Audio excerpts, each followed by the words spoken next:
তারপর আমি ইন্দিরা গান্ধীকে জিজ্ঞেস করলুম, আপনি বই পড়তে ভালোবাসেন? উনি একটু হেসে বললেন, ছেলেবেলায় আমি বইয়ের পোকা ছিলুম। এখন বইটই পড়ার সময় পান না বোধ হয়। সেরকম পাই না, তা ঠিকই, তবে যেটুকু সময় বাঁচানো যায়, যেমন ধরো যখন এক জায়গা থেকে আর এক জায়গায় যেতে হয়, বিমানে বসে আমি কারোর সঙ্গে কথা বলি না, শুধু বই পড়ি। একবার আসামে যাবার সময় আদ্রে মলরোর অ্যান্টি মেমোয়ার্স বইখানা পড়ছিলাম। মাত্র 48 পাতা পড়া হলো, সেখানে পেজ মার্ক দিয়ে রাখলাম, আর সুযোগই পাইনি। তারপর লুক্সেমবার্গ যাবার পথে আবার 49 পৃষ্ঠা থেকে। এই বইটিতে আপনার বাবা সম্পর্কে চমৎকার লিখেছেন। কথা থামিয়ে তিনি পাশ থেকে একটা কাগজের রুমাল তুলে নিলেন।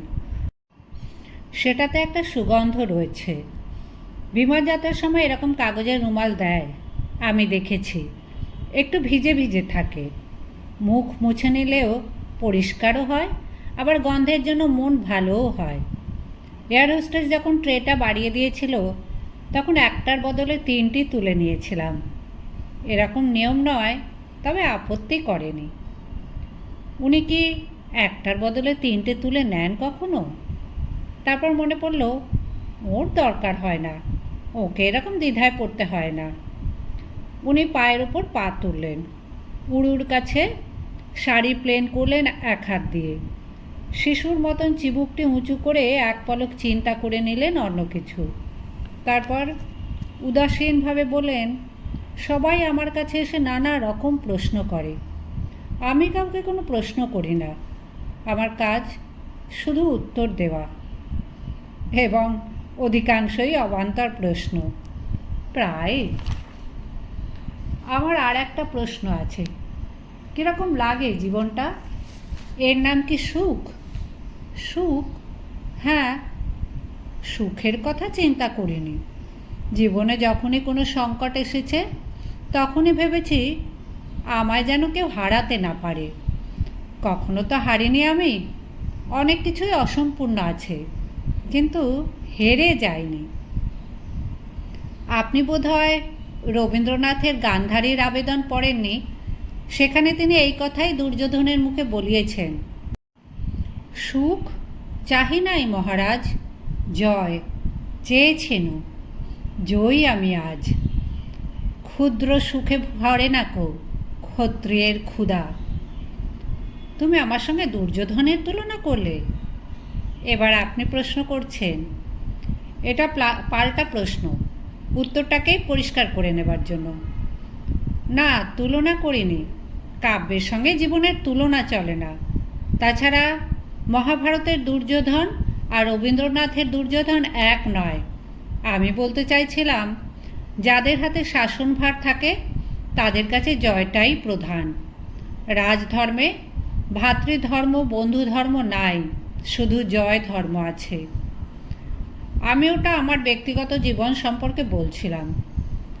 আপনার কোনো ব্যক্তিগত জীবন নেই? আপনি কতদিন একা কোথাও যাননি? কতদিন কোনো নদী দেখেননি? নদী দেখিনি। সেতু উদ্বোধন করার সময় দেখে থাকতে পারেন বটে। তিনি উঠে দাঁড়িয়ে বললেন, চলো। আমি মনে করলাম সময় হয়ে গেছে, তাই উনি আমাকে যেতে বলছেন। কিন্তু ইন্দিরা গান্ধী আবার বললেন, চলো তোমার সঙ্গে কোনো নদী দেখে আসি। আমি বললাম, আপনার বয়সী কোনো নারীর সঙ্গে কোথাও বেড়াতে যাবার জন্য আমার প্রলুব্ধ হবার কথা নয়, তবে আপনার একটা আলাদা আকর্ষণ আছে, শুধু রাষ্ট্রপ্রধান বলেই নয়। বয়স হওয়া সত্ত্বেও আপনি এখনও যেন যৌবনের প্রতীক। আপনার ভাব, চলাফেরা ও পোশাকের মধ্যে এখনও যৌবন সুলভ ব্যাপার আছে। শুনেছি আপনি খুব নিষ্ঠুর, কিন্তু আপনার মুখে তার কোনো রেখা পড়েনি।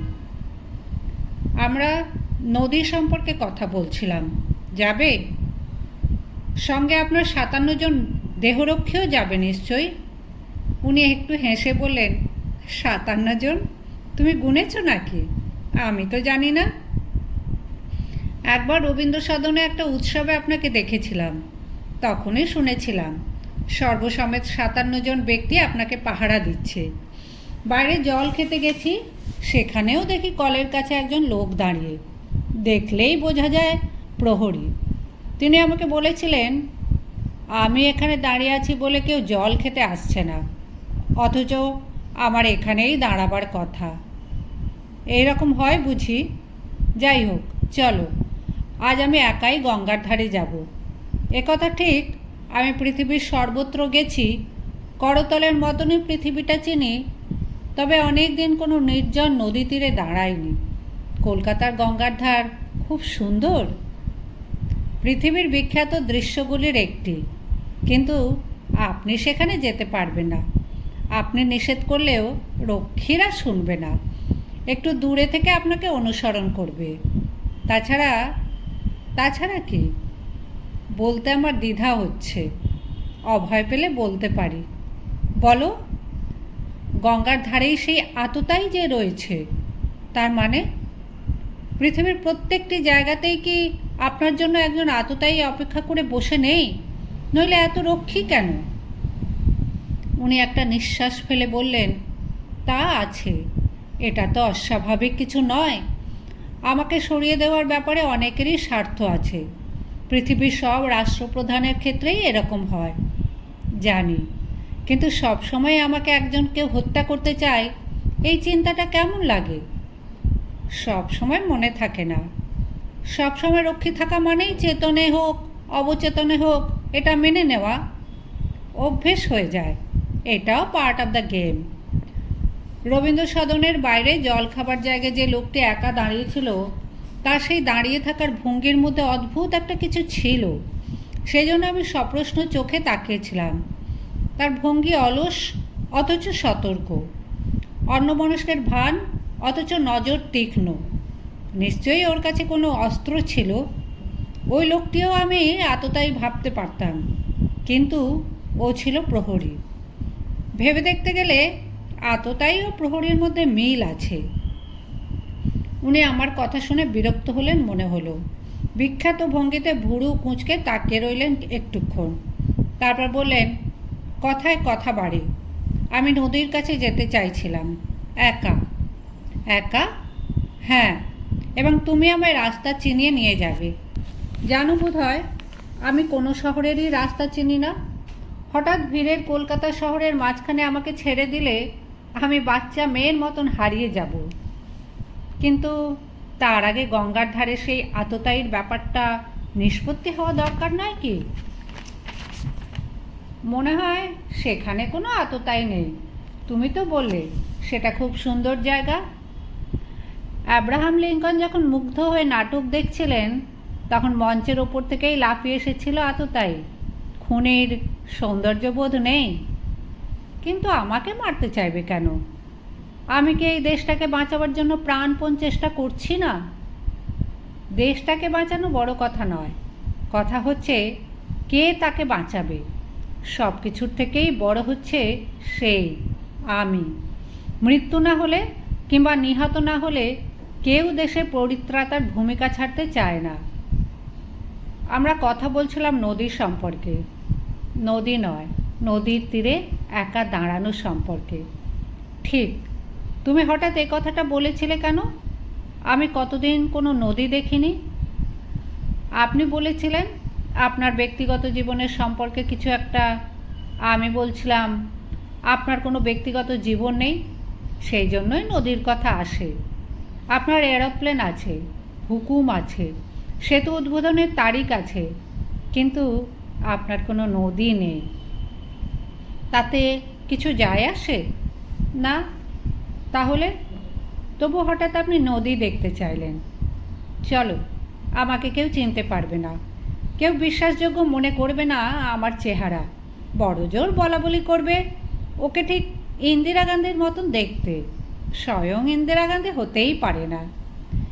এরকম বিভ্রম কোনো চিত্র তারকা সম্পর্কে হতে পারে, কিন্তু আপনার অসংখ্য ছবি ছাপা হয়। কথায় কথা বাড়ে।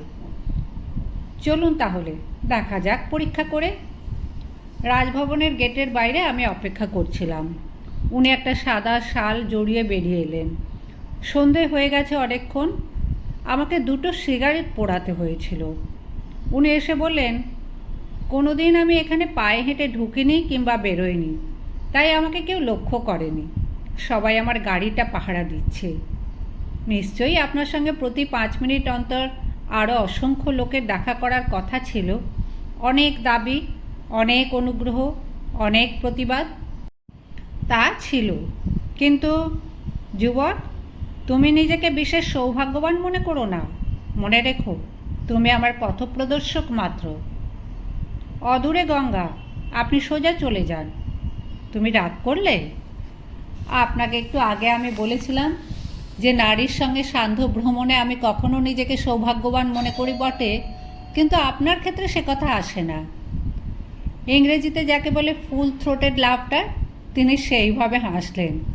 একথা ঠিক, সমস্ত প্রবীণ পুরুষ ও নারীর মধ্যেই কখনো কখনো একটি শিশুকে খুঁজে পাওয়া যায়। রেডিও ভবনের পাশ দিয়ে স্টেডিয়ামের গা ঘেঁষে হাঁটছিলাম। আবছা অন্ধকারে রাত্রি, পথে অনেক মানুষজন, কিন্তু কেউ আমাদের লক্ষ্য করছে না। অল্প বয়সী যুবক ও যুবতীরা নিজেদের নিয়েই মত্ত। একটি ভিখারি শিশু অনেকক্ষণ ধরে আমাদের পেছনে পেছনে আসছিল। উনি একটু বিব্রত বোধ করলেন। উনি সঙ্গে পয়সা আনেননি। খুব সম্ভবত কোনো দিনই ওর কাছে পয়সা থাকে না, অন্তত গত কয়েক বছর। উনি আমার দিকে তাকালেন। আমি বললাম, খুচরো পয়সা আমার কাছে আছে, কিন্তু ভিক্ষে দেওয়াটা কি ঠিক নীতি? নিজের বিবেককে প্রশ্ন করো। আমার বিবেক এক রকম নির্দেশ দেয়, সেই জন্যই আপনার কাছে জানতে চাইছিলাম। আমি মানুষকে নীতিবোধ শেখাই না। আমি ভিখারি শিশুটিকে 10 পয়সা দিলাম। সে চলে যাবার পর আমি বললাম, ওর প্রতি দয়াবশত হয়ে আমি পয়সা দিইনি। আমি চাইছিলাম ও যেন আর বিরক্ত না করে। কলকাতায় ওই কি একমাত্র ভিখারি? না, এখানে ভিখারির সংখ্যা 3,01,000। একজন মানে আমাকে নিয়ে। তুমি কিসের ভিখারি? আমি একটু চুপ করে রইলাম। তারপর উত্তর দিলাম, বলতে যাচ্ছিলাম ভালোবাসার। তারপর মনে হলো এটা একটা ক্লিশে। আবার মনে হলো ক্লিশে হলেও সত্যি, অথচ এসব মুখে বলা যায় না। তুমি ভালোবাসা পাওনি? তা পেয়েছি, তবু একটা ভিখারিপনা থেকেই যায়। যাদের ওরকম থাকে তারা জীবনে কোনো বড় কাজ করতে পারে না। আপনার ওই দুর্বলতা নেই? ছিল এক সময়, যখন আমার মায়ের খুব অসুখ। থাক, ছেলেবেলায় একটা লেখা পড়েছিলাম, Socrates in an Indian village. আমার ক্ষেত্রে সেটা খাটে না। ইডেন উদ্যানের কোণটা এসে আমরা দাঁড়াই। রাস্তার মাঝখানে গোল একটা স্থাপত্য। একসময় ওখানে বিদেশি কোনো রাজপুরুষের মূর্তি ছিল, এখন শূন্য পেডেস্টাল। সেখানে কিছুক্ষণ তাকিয়ে রইলেন। মনোরম হাওয়া দিচ্ছে। তিনি জিজ্ঞেস করলেন, পথপ্রদর্শক, এবার কোন দিকে? আমি বললাম, রাস্তা পার হতে হবে, পারবেন? শর্ট শর্ট করে গাড়ি ছুটে যাচ্ছে, মাঝে মাঝে বিশালকায় ট্রাক। উনি বহুদিন একলা এইভাবে ট্রাফিকের মধ্যে হেঁটে রাস্তা পার হননি, কিন্তু সব ব্যাপারে ওর একটা সপ্রতিভতা আছে। ডান দিক ও বাঁ দিকে তাকিয়ে ধীর পদক্ষেপে রাস্তা পার হয়ে এলেন। এই গতিভঙ্গিতে একটা আভিজাত্য আছে। ব্যস্ততা ওকে মানাতো না। তখনই কিন্তু গঙ্গার দিকে না গিয়ে আমি ওকে নিয়ে কেল্লার দিকে রাস্তা ধরে আরও একটু হাঁটলাম। হাওয়া ক্রমশ প্রবল হচ্ছে, বেশ শীতের শিরশিরে ভাব। উনি শালটা ভালোভাবে জড়িয়ে নিলেন শরীরে। আপন মনেই বললেন, কলকাতায় আছি, অথচ এতখানি সময় আমার নিজস্ব, এটা যেন ঠিক বিশ্বাসই করতে পারছি না। কলকাতায় অভিযোগ অনেক বেশি থাকে। আমি চুপ করে রইলাম। আমার দেশলাইয়ের কাঠি ফুরিয়ে গেছে, সিগারেট ধরাতে পারছি না। এইটাই আমার একমাত্র চিন্তা। উল্টো দিক থেকে একজন লোক হেঁটে আসছিল, মুখে সিগারেট। আমি তাকে বললাম, দাদা, একটু আগুনটা দেবেন? লোকটি থমকে দাঁড়ালো। আমার সিগারেটের ধরাতে যেটুকু সময় লাগলো, সেই সময় লোকটি তাকালো ভারত কিংবা পৃথিবীর সবচেয়ে বিখ্যাত নারীটির দিকে। চিনতে পেরেছে কিনা কে জানে, তবে নিশ্চিত অবাক হয়েছে। পর্যায়ক্রমে আমার দিকে এবং তার দিকে দুবার তাকালো। উনি একটু পাশে সরে দাঁড়িয়ে স্থির চোখে তাকিয়ে আছেন এদিকে। হঠাৎ আমার একবার মনে হলো, এই লোকটি কি গঙ্গার ধারে সেই আততায়ী? এরা ঠিক খবর পেয়ে যায়। আমি লোকটিকে বললাম, ধন্যবাদ। না, লোকটি চিনতে পারেনি, আবার হাঁটতে আরম্ভ করলো। আমি ওকে বললাম, আমি একটু বেশি সিগারেট খাই, আপনি কিছু মনে করছেন না তো? উনি হাতের ভঙ্গিতে কথাটা উড়িয়ে দিয়ে বলেন, আমরা নদীর দিকে যাচ্ছি না কেন? আমি বললাম, ঠিক কোন জায়গায় আপনাকে মানাবে ঠিক বুঝতে পারছি না, পথপ্রদর্শকের অনেক দায়িত্ব। উনি বললেন, আমি নদী দেখতে এসেছি, আমাকে সবচেয়ে বেশি মানায় উঁচু মঞ্চে, সেটা আলাদা কথা। আবার রাস্তা পার হবার একটা ব্যাপার হলো। ছোট রেল লাইন পেরিয়ে আমরা এলাম স্ট্যান্ডে। জায়গাটা নির্জন। নদী এখন কালো এবং গম্ভীর। একটি আলো ঝলমল বিদেশি জাহাজ খুব কাছেই। জলে পড়েছে লম্বা লম্বা আলো রেখা। দূরে কয়েকটা ডিঙি নৌকার লণ্ঠনকে এখান থেকে জোনাকি বলে ভ্রম হয়। উনি মুখ তুলে তাকালেন নদীর দিকে, বললেন, কই, কিছুই হলো না তো? কি? আমি ভেবেছিলাম অন্যরকম মনে হবে, কিন্তু আমার মনে পড়ছে ফারাক্কার কথা, কলকাতা বন্দরের সমস্যা, বাংলাদেশের প্রয়োজনের কথা এবং দ্বিতীয় সেতু। আমি বললাম, আপনি এখনও মঞ্চে দাঁড়িয়ে আছেন কিংবা রাজভবনের প্রতিনিধি সম্মেলনে, আপনি নদীর কাছে আসেননি। উনি চোখ বুজে আবার চোখ খুললেন, বলেন, এবার তো ভালো করে দেখতে পাচ্ছি নদীকে। জয় না সুখ, কোনটা? প্রশ্ন করো না। কি অসহায় মনে হচ্ছে এখন আপনাকে? একটু দৌড়বিত ভঙ্গিতে আমার দিকে ঘুরে বললেন, অসহায় কেন? জয় না সুখ আপনি বুঝতে পারছেন না? আমি আত্মচিন্তা করি না, আমাকে সারা দেশের কথা চিন্তা করতে হয়। এখানে কোনো দেশ নেই, এখানে শুধু নদী, চিরকালীন। উনি খানিকটা অহংকার ও অভিমান মিশ্রিত মুখে তাকিয়ে রইলেন নদীর দিকে। ওর ঠোঁট কাঁপছে, কিছু যেন বলতে চান। তারপর নিজেই সিঁড়ি দিয়ে তত্তর করে নেমে গেলেন জলের কাছে। নিচু হয়ে জলে হাত দিলেন। আমি ভাবলাম, উনি নিশ্চয়ই নদীর জল মাথায় ছেটাতে চান। পরক্ষণেই মনে হলো হয়তো নদীর কাছে গেলেন কোনো গোপন কথা বলার জন্য। আর তো কেউ নেই।